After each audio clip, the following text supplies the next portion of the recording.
Nosso tema agora é a diferença entre ser ouvinte e praticante da palavra de Deus. Tiago escreve no capítulo 1, versos 23 a 25, o seguinte: porque se alguém é ouvinte da palavra e não praticante, assemelha-se ao homem que contempla no espelho seu rosto natural, pois a si mesmo se contempla, e se retira, e para logo se esquece de como era a sua aparência. Mas aquele que considera atentamente na lei perfeita, lei da liberdade, e nela persevera, não sendo ouvinte negligente, mas operoso praticante, este será bem-aventurado no que realizar. Neste e nos próximos vídeos falaremos sobre a diferença entre ser ouvinte e ser um praticante da palavra de Deus. Um abraço no coração do pastor. Não se esqueça de fazer a sua inscrição se você ainda não fez, ativar o sininho das notificações e divulgar o nosso canal entre seus contatos. Desde já, muito obrigado.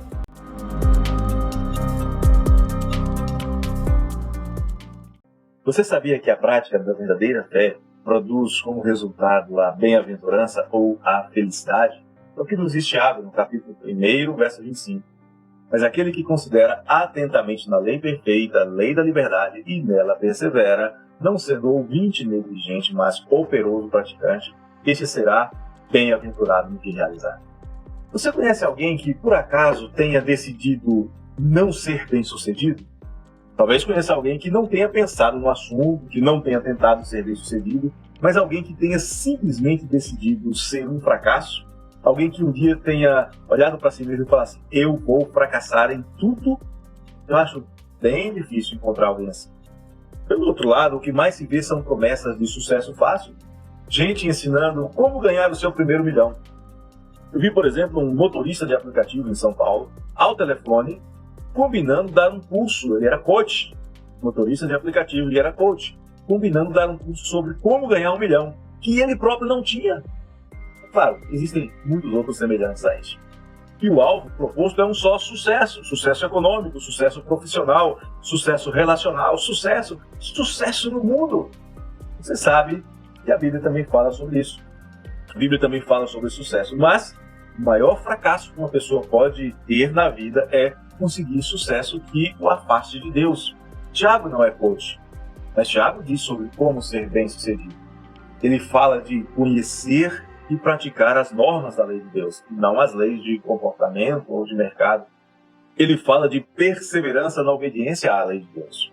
Ele diz que para isso é preciso ouvir com atenção e é preciso ter disposição para pôr em prática. E ser bem-sucedido diante de Deus será uma consequência de um estilo de vida piedoso. Seja quais forem os padrões de sucesso adotados pelo mundo, aquele que persevera no conhecimento e na obediência à lei de Deus será bem-sucedido aos olhos de quem realmente importa. Anos antes de Tiago escrever esta carta, houve um homem que se julgava bem-sucedido em sua sociedade. Afinal de contas, ele era um rei. Os seus súditos o aclamavam e alguns até o divinizavam, mas Deus o considerou digno e terrível, motivo pelo qual Herodes morreu corroído internamente por vermes. Está relatado em Atos 12. Algum tempo antes disso, Jesus também falou sobre um outro homem que se considerava bem-sucedido, tanto financeiramente e talvez socialmente. Ele ajuntou mantimentos, disse para si mesmo que não precisava de mais nada, não precisava mais de ninguém, não precisava nem mesmo da bondosa provisão de Deus. Na mesma noite, sua vida foi requerida, os seus bens foram repartidos e nenhum dos herdeiros tinha o suficiente para desprezar Deus. Está relatado em Lucas 12. Outro exemplo de sucesso no mundo e fracasso diante de Deus, até sucesso religioso, mas fracasso diante de Deus, é o do homem rico, que era bem-sucedido financeiramente, bem-sucedido socialmente e também religiosamente. Mas ele era um fracasso espiritual. Marcos 10 diz que ele, quando Jesus disse que ele deveria amar a Deus sobre todas as coisas, seguir a ele, Jesus, pegar os seus bens e dar aos pobres, ele se retirou triste, porque era dono de muitas propriedades, era um fracasso religioso, amava ao mundo e não a Cristo, amava a si mesmo e não ao próximo. Eu quero que você saiba que você pode ser bem-sucedido, inclusive diante dos homens, como aconteceu com José, com Daniel, com Jó, com Abraão, com Isaac, com Jacó e muitos outros servos de Deus. Você pode ser bem-sucedido diante de Deus, vivendo pela fé, e o seu sucesso será medido por sua obediência ao Senhor e à sua palavra. Jesus, por exemplo, mede o seu próprio sucesso ao dizer em oração que fez o que o Pai queria e que isso glorificou o Pai em João 17.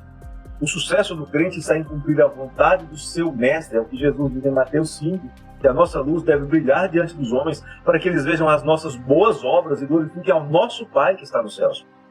Proceder desta maneira não só envergonha quem faz diferente, quem tem religião vazia e inútil, mas também faz com que eles tenham que reconhecer a sabedoria e o poder transformador e sustentador de Deus na sua vida.